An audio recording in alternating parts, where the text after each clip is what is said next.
Movie के start में हमें दो भाइयों को दिखाया जाता है, जिनमें से छोटे का नाम नेथन था, जिसको प्यार से नेट कहा करते थे। वो दोनों भाई चोरी छुपकर एक म्यूजियम में जाते हैं और वहाँ जाकर एक मैप चुराने की कोशिश करते हैं, पर तभी वहाँ पर दो पुलिस ऑफिसर्स आ जाते हैं और वो उन दोनों भाइयों को पकड़कर एक ऑर्फन हाउस में ले जाते हैं। दरअसल इन दोनों के पेरेंट्स नहीं थे और वो दोनों शुरू से ही ऑर्फन में रहा करते थे और नेट के बड़े भाई ने इस मैप को चुराने की बहुत बार कोशिश की थी, क्योंकि नेट और उसका भाई पायरेट्स के खानदान से बिलोंग करते थे और वो जो मैप था उसमें बहुत बड़े खजाने का राज छुपा हुआ था।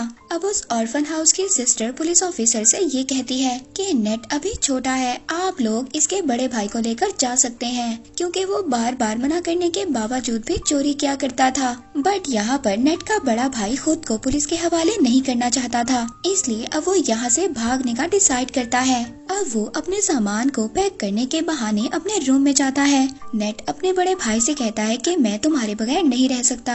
यहाँ पर नेट का बड़ा भाई उसको एक लॉकेट, लाइटर और एक लेटर देता है और ये कहकर वहाँ से चला जाता है कि मैं वापस जरूर आऊँगा। अब नेट अपने बड़े भाई के जाने के बाद जब वो लेटर ओपन करता है और उस पर लाइटर की रोशनी डालता है तो उसको एक मैसेज मिलता है। उस लेटर में ये लिखा था कि याद रखना, हम लोग पायरेट्स फैमिली से बिलोंग करते हैं और हम लोग जरूर मिलेंगे। इसके बाद सीन शिफ्ट होता है और हमें 15 साल बाद का सीन दिखाया जाता है। हम नेट को देखते हैं जो अब बड़ा हो गया था और वो एक बार में काम किया करता था और साथ ही छोटी मोटी चोरी भी किया करता था। जब एक दिन नेट अपने बार में काम कर रहा था तो उसके पास विक्टर नाम का एक आदमी आता है। वो उसे कहता है कि मैं तुम्हें और तुम्हारे भाई को जानता हूँ। वो बताता है कि कुछ टाइम पहले मिलकर हम काम किया करते थे, लेकिन नेट को इस बारे में जानने में कोई भी दिलचस्पी नहीं थी। वो विक्टर से वहाँ से जाने का कहता है, मगर विक्टर जाते जाते उसके लिए एक कार्ड छोड़कर जाता है। उस कार्ड में विक्टर का एड्रेस लिखा हुआ था। नेक्स्ट सीन में हम देखते हैं कि नेट विक्टर के घर पर चला जाता है। वो उसके घर में जाकर वही मैप देखता है जो कई साल पहले उसने और उसके भाई ने चुराने की कोशिश की थी। तो तभी वहाँ पर विक्टर भी आ जाता है। विक्टर कहता है कि अगर तुमने पहले ही आना था तो मुझे तभी बता देते। यहाँ पर नेट विक्टर से कहता है कि ये तो वही मैप है जिसको ढूंढने के लिए कई लोगों ने बहुत ज्यादा मेहनत की और ये एक खजाने का नक्शा है और इस मैप के रास्ते पर जाकर बहुत ज्यादा लोगों ने अपनी जान दे दी और उन्हें कुछ भी हासिल नहीं हुआ और ये एक बकवास स्टोरी थी। विक्टर नेट से कहता है ये कोई बकवास स्टोरी नहीं है और मैं जानता हूँ तुम्हें और तुम्हारे भाई को इस मैप के बारे में काफी ज्यादा इन्फॉर्मेशन है। फिर इसके बाद विक्टर वहाँ पर नेट को एक बुक दिखाता है और उस बुक में वो एक शिप की तस्वीर दिखाता है। ये शिप कोई आम शिप नहीं है, बल्कि ये कोई बहुत ही पुरानी शिप है और इसकी कीमत 500 करोड़ है। और तो और उस शिप में बहुत ज्यादा खजाना भी छुपा हुआ है जिसको 18 लोगों ने मिलकर वहाँ पर छुपाया था। अब जब नेट को इस खजाने के बारे में इतनी ज्यादा इन्फॉर्मेशन थी तो विक्टर उसको कैसे जाने दे सकता था और अब वो उसे अपने साथ काम करने की ऑफर करता है, लेकिन नेट उसकी ऑफर को रिजेक्ट कर देता है। तो विक्टर उससे कहता है कि अगर तुम मेरा साथ दोगे तो तुम्हें तुम्हारा बड़ा भाई भी मिल सकता है। नेट घर जाता है और घर जाकर अपने बड़े भाई की चीजों को देखने लगता है और इसके बाद वो विक्टर के साथ काम करने के लिए एग्री हो जाता है। अगली सुबह हम देखते हैं नेट विक्टर को एक क्रॉस का साइन दिखाता है। वो कहता है कि ये कोई क्रॉस का साइन नहीं है, बल्कि उस खजाने तक पहुंचने की चाबी है। जिस पर विक्टर कहता है कि इसमें से एक चाबी तो मेरे पास है और दूसरी चाबी हमें जल्दी चुरानी होगी। विक्टर नेट को बताता है कि इसके साथ की दूसरी चाबी एक ऑक्शन कंपनी में है और बहुत जल्दी वो उस चाबी को नीलाम करने वाले हैं और जल्दी हमें उस चाबी को वहाँ से चुराना होगा। अब विक्टर उस कंपनी में जाकर उस चाबी को चुरा लेता है। उस चाबी को चुरा कर जब वो वहाँ से आ रहा था तभी वहाँ पर एक लड़की आती है जिसका नाम ब्रैड था और वो विक्टर के गले पर नाइफ रखकर कहती है कि ये चाबी मुझे दे दो और ये सब कुछ वो अपने बॉस के कहने पर कर रही थी और ये लड़की विक्टर की पुरानी दुश्मन भी थी। अब जब वो दोनों उस चाबी के लिए फाइट कर ही रहे थे तभी वहाँ पर कुछ गार्ड्स आ जाते हैं। विक्टर उन गार्ड्स का फायदा उठाता है और वहाँ से चाबी लेकर निकलने में कामयाब हो जाता है। अब चाबी को लेते ही सार विक्टर नेट को लेकर बार्कलोना जाता है। वहाँ पर उनको फ्रेजर नाम की एक लड़की मिलती है। फ्रेजर विक्टर को पहले से ही जानती थी मगर वो नेट को नहीं जानती थी। फ्रेजर विक्टर विक्टर से पूछती है कि ये कौन है। तो विक्टर फ्रेजर से कहता है कि ये तो मेरा पुराना दोस्त है। यहाँ पर नेट को पता चलता है वो दूसरी चाबी विक्टर के पास नहीं बल्कि फ्रेजर के पास है। तो नेट विक्टर से कहता है कि तुमने मुझसे झूठ क्यों बोला। फ्रेजर कहती है कि शायद तुम इसके बारे में सही तरह से नहीं जानते। अब जब वो दोनों आपस में बहस कर ही रहे होते हैं तभी वहाँ से फ्रेजर वो चाबी लेकर वहाँ से भाग जाती है। नेट फ्रेजर के पीछे भाग रहा था और फ्रेजर आगे आगे थी। फ्रेजर अपनी कार में बैठकर वहाँ से निकलने की कोशिश करती है मगर नेट उसकी गाड़ी के आगे आ जाता है। तो वहाँ पर विक्टर भी आ जाता है। वो फ्रेजर से कहता है कि अगर तुम्हें सारा खजाना चाहिए तो ले लो, मगर ये तुम नहीं जानती कि ये चाबी कहाँ और किस वक्त लगेगी, और इन सब के बारे में सिर्फ नेट को ही पता है। ये बात सुनने के बाद फ्रेजर उन दोनों के साथ काम करने के लिए तैयार हो जाती है। नेट उन लोगों को बताता है कि बहुत सालों पहले उन 18 लोगों ने उस खजाने को चर्च में छुपाया था। अब वो तीनों चर्च में पहुंच जाते हैं। वहां पर पहुंचने के बाद नेट अपने भाई के दिए हुए कार्ड्स को पढ़ने लगता है जिससे उसे ये बात कंफर्म हो जाती है कि वो सही लोकेशन पर है। अब वो तीनों चोरी छुपकर चर्च के बेसमेंट में पहुंच जाते हैं। वहां पर उनको चाबी लगाने की जगह भी मिल जाती है। वो चाबी की जगह एक स्टैचू के नीचे थी। अब यहाँ पर इनको ये बात नहीं पता थी कि चाबी को किस साइड पर घुमाना है। विक्टर बुक में पढ़ता है और कहता है कि दोनों चाबियों को क्लॉकवाइज घुमाना है। ऐसा करते ही उस स्टैचू में से कुछ एरोस निकलने लगते हैं मगर उन तीनों में से किसी को भी कोई नुकसान नहीं होता। इसके बाद दोबारा से रिस्क लेते हुए नेट और फ्रेजर चाबियों को एंटी क्लॉकवाइज घुमाते हैं जिसके बाद स्टैचू के पीछे से रास्ता निकल आता है। वो रास्ता एक गुफा से होकर जा रहा था।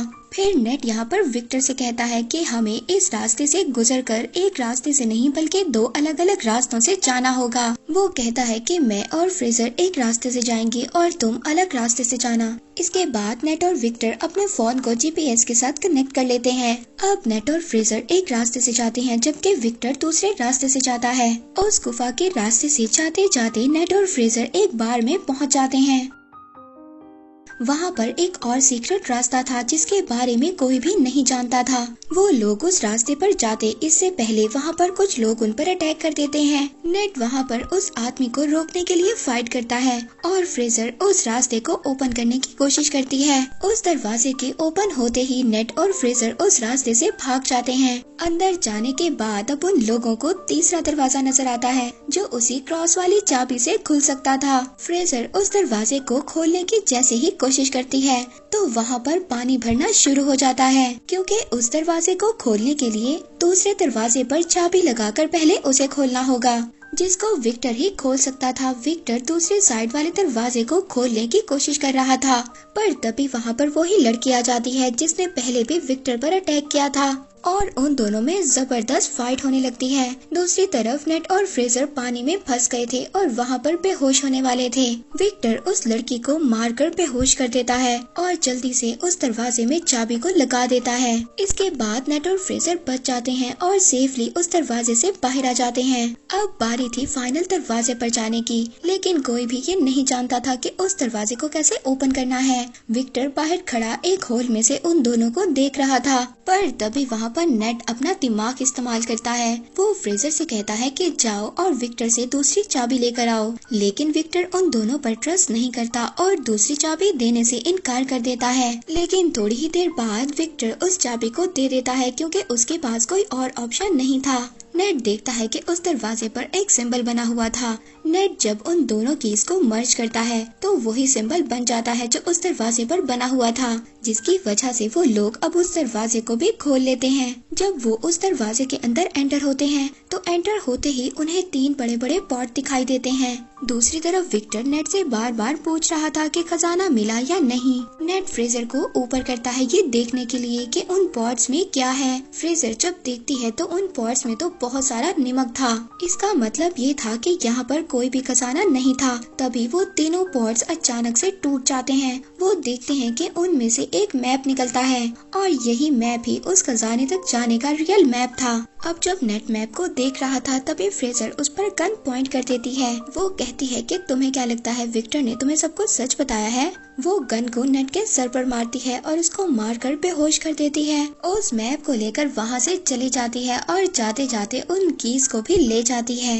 इसके बाद विक्टर नेट के पास आता है। वो देखता है कि नेट बेहोश है। जब नेट को होश आता है तो उन दोनों को पता चलता है कि फ्रेजर उनको धोखा देकर भाग चुकी है। नेट को जब होश आता है तो वो विक्टर से पूछता है कि मेरा भाई कहाँ पर है और तुमने मुझसे क्या छुपाया है। अब विक्टर उसको बताता है कि मैं और तुम्हारा भाई बहुत साल पहले खजाना ढूंढने के लिए निकले थे, जिसके लिए हमें एक बुक को चुराना था, मगर हमने उस बुक को तो चुरा लिया। इसके बाद जब हम वापस आने लगे तो मोरकाडा के लोगों ने हम पर फायर कर दिया। उस फायरिंग में तुम्हारे भाई को एक बुलेट लगी, जिसकी वजह से उसकी डेथ हो गई। ये सुनकर नेट बहुत ज्यादा इमोशनल हो जाता है। वो रोने लगता है। वो विक्टर से कहता है कि तुमने मेरे भाई को मरने के लिए छोड़ दिया था और अब तुम दोबारा से उस खजाने तक पहुंचने के लिए मेरा इस्तेमाल कर रहे हो। तो विक्टर कहता है कि ठीक है, मैंने झूठ बोला, मगर तुम्हारा भाई भी यही चाहता था कि उसके मरने के बाद तुम उसके ड्रीम को पूरा करो। नेट विक्टर से कहता है कि ठीक है, मैं उस खजाने तक अपने भाई के लिए जरूर जाऊंगा।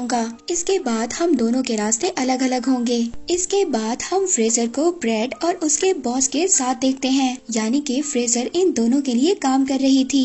अब जो ब्रेड का बॉस था वो ब्रेड से कहता है कि आज के बाद तुम फ्रेजर के अंडर काम करोगी। और इसके बाद ब्रेड का बॉस अपनी पूरी टीम को लेकर खजाने की तलाश में प्लेन में बैठकर निकल जाते हैं और वो अपने साथ जरूरत के सामान को भी ले लेते हैं। प्लेन में बैठा ब्रेड का बॉस सबसे यही कह रहा था कि वो खजाना मेरा था और वो कई साल पहले मेरे खानदान से गुम हो गया था। लेकिन तभी ब्रेड अचानक से आकर पीछे से अपने बॉस का गला काट देती है। बॉस को मारने के बाद फ्रेजर अब ये समझ जाती है कि ये उसको भी मार देगी, इसलिए वो अपनी जान बचाने के लिए प्लेन्स में जो कार थी उसमें छुप जाती है। इस पर ब्रेड अपने आदमियों से कहती है कि फ्रेजर तुम्हें जैसे ही नजर आए तुम उसको फौरन से फायर कर देना। अब वो लोग फ्रेजर को वहाँ पर ढूंढ ही रहे थे, तभी हम नेट और विक्टर को देखते हैं जो एक कार की डिक्की में छुपकर उस प्लेन में आ गए थे। अब जब वो सभी लोग फ्रेजर को ढूंढ रहे थे, इस बात का फायदा उठाकर नेट और विक्टर उस मैप को चुरा लेते हैं। इसके बाद ब्रेड और फ्रेजर में भी फायरिंग स्टार्ट हो जाती है। वो एक दूसरे पर फायर कर रही होती हैं। विक्टर नेट से कहता है कि हमें मैप मिल चुका है, इसलिए हमें जल्दी से पैराशूट लेकर यहाँ से जाना होगा। यहाँ पर विक्टर पैराशूट लेकर जंप मार देता है, मगर नेट वहीं पर रुक जाता है और ब्रेड से कहता है कि तुमने मेरे भाई को मारा था। वो वहाँ के सभी कार्गो को पैराशूट से अटैच कर खोल देता है, जिससे कि प्लेन का सारा सामान बाहर गिरने लगता है। वहाँ पर ब्रेड के लोग नेट और विक्टर पर फायर करने लगते हैं। तभी वहाँ पर नेट का पाँव कार्गो में लगी बेल्ट में फंस जाता है और वो उस सामान के साथ ही बाहर हवा में उड़ने लगता है, लेकिन वो बहुत ज्यादा कोशिश करने के बाद दोबारा से प्लेन में आ जाता है। तभी वहाँ पर फ्रेजर एक बड़ी सी कार को लेकर प्लेन से जंप करने वाली थी। वहाँ पर नेट भी खड़ा था। अब कार के साथ दोबारा से नेट भी नीचे गिर जाता है। अब जब वो दोनों नीचे गिर रहे थे तभी फ्रेजर नेट से कहती है कि जल्दी से पैराशूट खोलो, लेकिन यहाँ पर तो नेट ने कोई पैराशूट लिया ही नहीं था। अब वो दोनों हवा में ही उड़ रहे थे, मगर तभी जल्दी से नेट एक कार्गो के पैराशूट को ओपन करता है और वो दोनों उस कार्गो पर चले जाते हैं। उस पैराशूट पर जाने के बाद वो दोनों समुद्र पर लैंड करते हैं। अब वो लोग एक बीच पर पहुंच गए थे। वहां पर पहुंचने के बाद वो एक होटल में स्टे करते हैं। उस होटल में जाने के बाद वो दोनों मैप को समझने की कोशिश करते हैं, लेकिन यहाँ पर फ्रेजर को तो कुछ भी समझ नहीं आती और वो आराम से जाकर सो जाती है। लेकिन नेट यहाँ पर पूरी रात मेहनत करता है और उस मैप को समझ लेता है और कुछ नोट्स भी बना लेता है। जब सुबह फ्रेजर उठती है तो वो देखती है कि नेट ने मैप को समझकर नोट्स भी बना लिए हैं और वो यहाँ पर दोबारा से चालाकी दिखाती है। वो उस नोट को लेकर खजाने के लिए निकल जाती है। नेट जब सुबह उठता है तो वो देखता है कि वहाँ से नोट गायब है और ये देखकर वो मुस्कुराने लगता है। दरअसल नेट ने उस नोट पर गलत लोकेशन को मेंशन किया था और जो रियल लोकेशन थी वो नेट के पास ही थी। नेक्स्ट सीन में हम देखते हैं कि नेट एक बोट में उस लोकेशन पर पहुंच जाता है जो एक आइलैंड की गुफा में था। वहीं पर दूसरी तरफ ब्रेड ने भी नेट पर नजर रखी हुई थी। वहीं पर नेट पानी में जंप कर स्विम कर उस गुफा तक पहुंच जाता है, जहां पर वो दो बहुत बड़ी बड़ी शिप्स को देखता है जिसको ढूंढते हुए न जाने कितने लोगों ने अपनी जान को गंवाया था। उस शिप के जब नेट अंदर जाता है तो वहाँ पर उसको बहुत सारा गोल्ड मिलता है, लेकिन पीछे से तभी उसे विक्टर की आवाज आती है। विक्टर भी वहाँ पर आ गया था और ये देखकर नेट काफी ज्यादा डर जाता है और पूछता है कि तुम यहाँ पर कैसे आ गए। तो वो उससे कहता है कि क्या तुम भूल गए, तुम्ही ने तो मुझे अपने जीपीएस से कनेक्ट किया था। अब जब वो दोनों मिलकर उस खजाने को देख ही रहे थे तभी वहाँ पर ब्रेड भी अपने लोगों के साथ आ जाती है। उन लोगों को देखकर नेट और विक्टर दोनों छुप जाते हैं। ब्रेड तभी अपनी पूरी टीम को बुलाती है और उन दोनों शिप्स को प्लेन के जरिए वहाँ से लेकर जाने वाली थी, क्योंकि वो ये जानती थी कि खजाने के साथ साथ उस शिप की कीमत भी करोड़ों में थी। अब विक्टर और नेट उस शिप से बाहर आते हैं। वो दोनों अब उस शिप को ही हाईजैक करने का प्लान बनाते हैं। वो वहाँ पर शिप के फ्रंट पर आते हैं और वहाँ पर सभी गार्ड से फाइट करने लगते हैं। यहाँ पर नेट भी सभी गार्ड्स को खूब मार रहा था। वो गार्ड्स को पानी में नीचे फेंक देते हैं। अब एक एक गार्ड को मारने के बाद वो प्लेन को हाईजैक कर लेते हैं। ब्रेड जब ये देखती है तो वो गुस्से में आ जाती है। वो दूसरे शिप से उन लोगों पर अटैक करवाती है। विक्टर ब्रेड और उसके लोगों से बचने के लिए हेलीकॉप्टर को तेजी से उड़ा रहा था, मगर यहाँ पर ब्रेड तो उसके पीछे ही पड़ गई थी।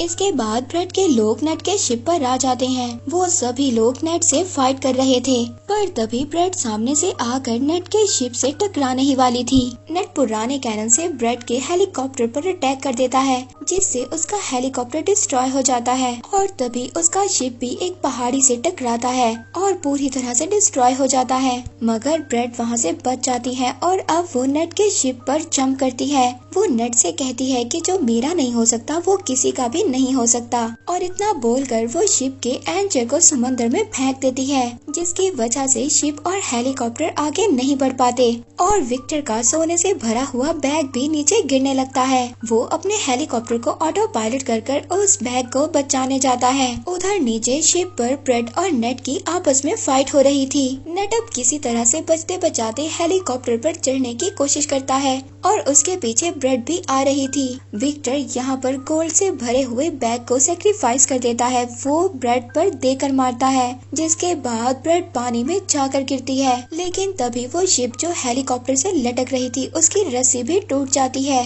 अब नेट को तो विक्टर किसी तरह से ऊपर खींच लेता है, लेकिन वो पूरी की पूरी शिप ब्रेड के ऊपर गिर जाती है, जिसकी वजह से अब उसकी डेथ हो जाती है और वो शिप वहीं पर टूटकर तैरने लगती है। नेट विक्टर से कहता है कि हम ये गोल्ड अभी भी हासिल कर सकते हैं, लेकिन विक्टर उसको मना कर देता है। वो कहता है कि अब ये सारा सोना गवर्नमेंट का हो चुका है और वो लोग उसे लेने के लिए आ रहे हैं। जिसके बाद विक्टर दुखी होकर हेलीकॉप्टर चलाने लगता है।